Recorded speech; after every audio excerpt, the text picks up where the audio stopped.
Greetings, Benjamin J. from Ben's Trains with another in the series.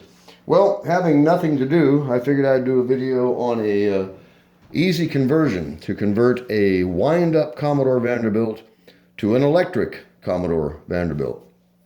My very first Commodore Vanderbilt was a wind-up. When I first got into this, I was looking at Commodore Vanderbilts, and they're actually quite expensive. To get a nice one, you're looking at $50 a lot of times, sometimes more than that. So I looked around, did some studying, and discovered that the wind-up motor and the electric motor are basically identical as far as dimensions go. So you can take the wind-up spring-powered motor out, put the front crossbar on a standard Marx motor, put it in a Commodore Vanderbilt, and you have an electric Commodore Vanderbilt. Unfortunately, you also have a hole in the side where the wind-up key went, and a slot in the top where the brake lever goes for the on-off for the spring-powered motor. So you have to fill the slot and fill the hole. So in order to do this, you have to strip the paint off of it, because we're going to be filling the hole on the side and the slot in the top with epoxy putty. And you have to file and shape this after you've installed the putty, and that, of course, destroys the paint. And this paint is quite thick. These were dipped. This paint is called asphaltum, and it's based on asphalt. It is a very, very strange, super inexpensive paint. Anyway, they would physically dip these things, and it hides all the imperfections in the steel, because once you strip it, you'll find all kinds of stamping errors in the steel itself. So the best thing to do is strip the paint off of it. That way, when you repaint it, you don't have high and low spots. And you don't have to do the entire locomotive, but you have to do all of this where you're going to be doing the work.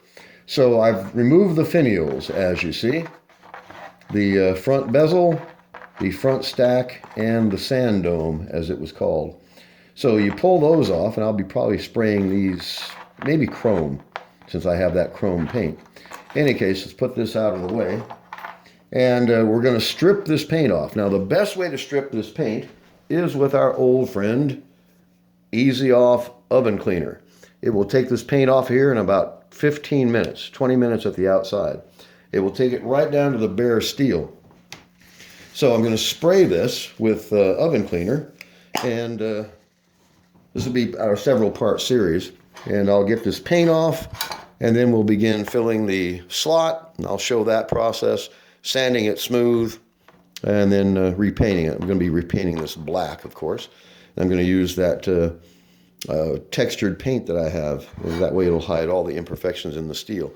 Like I said, these were stamped. And once you get all this paint off of it, the steel stamping itself is usually full of all kinds of flaws. Casting flaws, stamping flaws, all kinds of problems. Anyway, so what we're going to do is spray this locomotive with Easy Off Oven Cleaner, just like this. As you see, we're just going to absolutely cover this, both sides. You don't have to worry about the inside, you don't have to worry about the bottom. And that is it. You let this set. 20 minutes from now, you can come in here with a rag and you can wipe this down to bare steel. Guaranteed. It'll strip tin litho. Oh man, the fumes on this stuff. Well, usually want to do this outdoors, but it's too cold outside. Besides tonight, it's raining. So anyway, just let this stuff soak for about 15 minutes, and I'll do a follow-up video when I actually wipe the paint away so you can see how effective this is. This works really, really well. Simplest way I've ever found of stripping the paint. And you do it outside, there's no problem with toxic fumes or anything. In this little enclosed room, even that little bit of spray, you can definitely taste it. I mean, it is quite nasty stuff. You get this stuff in your eyes, it will blind you. I mean, it is acid, no doubt. And it's actually quite effective. This will strip this paint off of here in just a matter of minutes, all the way down to bare steel. It doesn't have to be perfect. All you have to do is remove the paint from your work area. And then when you fill this full of epoxy putty, you then have to file it down flush, shape it. Because what they did, this is a standard Commodore Vanderbilt body. And they stamped this hole into it after the body was formed. not before the body was formed. So they would take a standard Commodore Vanderbilt, put it in some kind of jig, punch the hole in it, and that actually changes the dimensions of this radius. And you have to fill this in and then reshape it to make it look right. If you just sand it flush and spray it, it looks almost like there's a flat spot there where the punch came through and actually changed the shape of the metal. So in any case, it's not involved. It's actually pretty quick. It's, I don't know, an hour or so maybe. And the epoxy putty I'm using cures in 5 minutes. It's standard 5-minute epoxy putty. And it's steel reinforced. Within an hour, you can drill it, sand it, tap it. You can do anything you want to it. And you can, if you're missing the rear dome, you can actually fill the hole and not use the dome. The first one I made is this red one. Now, this was a standard wind-up, just like we're doing now. And as you see, you really cannot tell that was a wind-up. Now, when I bought this as a wind-up, it was missing the rear dome, so I just filled it in. And that was my very first Commodore Vanderbilt. And total cost was, I don't know, $6, $8. And you look around for a Commodore Vanderbilt with a broken spring in the motor. They're dirt cheap, and you just buy it for the body. And anyway, did the exact process that you're seeing now. And this time tomorrow, very likely, if I'm diligent about it, I can have this up and running. I've already got the motor. Had an old motor that didn't run. I've done the E-unit bypass on it. So the motor runs well. I've changed out the front crossbar from the wind-up motor. So this was a now drop-in electric motor for this shell. So what we have to do is strip the paint, fill the slot, fill the hole, and then repaint it. Put the finials back on it, and in a matter of minutes, it really depends on how quickly you do this, you can have this up and running, and it's actually going to look quite good. It'll look virtually new. And when it's finished, you'll never be able to tell that this began life as a wind-up locomotive. So I'll do a follow-up. I'll let this set for, I'll give it 20 minutes. I'll do a quick follow-up, and we'll just wipe this paint away. It's actually quite impressive. And you can wipe it straight down to the bare steel. And the best way to do this, of course, is in a sink. Just spray it in the sink, let it set. And when you're able to then scrape the paint off, you can then just turn the water on, get it hot, zap it with a brush, and just scrub the paint away. It only takes a few minutes. Literally, it only takes a few minutes to get this paint off of here. And it works as well on any Marx tin litho.